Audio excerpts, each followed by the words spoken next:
చంద్రబాబు కంటే రాయలసీమ ద్రోహి ఎవరైనా ఉన్నారా అంటూ ప్రశ్నించారు మాజీ మంత్రి రోజా. పుట్టిన గడ్డకు వెన్నుపోటు పొడిచారని మండిపడ్డారు ఆవిడ. రాయలసీమ మీకు ఏం అన్యాయం చేసిందని ప్రశ్నించారు.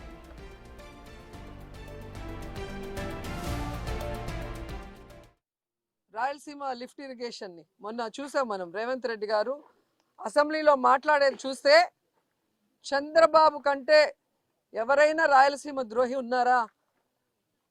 నువ్వు పుట్టింది రాయలసీమలో, పెరిగింది రాయలసీమలో, ఈరోజు నువ్వు సీఎంగా ఉన్నావు అంటే ఆ రాయలసీమ ప్రజల ఆశీస్సులతో. అలాంటి రాయలసీమకి వెన్నుపోటు పొడవాలన్న ఆలోచన నీకు ఎలా వచ్చింది అని నాకు అర్థం కావట్లేదు. ఆ రోజేమో రాష్ట్ర విభజనకి సంతకం చేసావు, ఆంధ్రప్రదేశ్ని సర్వనాశనం చేసావు. ఈరోజు రాయలసీమ లిఫ్ట్ ఇరిగేషన్ పని చేయకుండా ఆపేసి రాయలసీమకు అన్యాయం చేస్తున్నావు.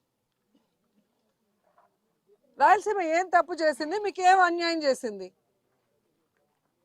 ఈరోజు రాయలసీమ కరువు శాశ్వతంగా పరిష్కరించాలన్న ఒక గొప్ప ఉద్దేశంతో జగన్మోహన్ రెడ్డి గారు ఈ రాయలసీమ లిఫ్ట్ ఇరిగేషన్ తీసుకొచ్చారు. 960 కోట్లు దీనికి వెచ్చించడం జరిగింది.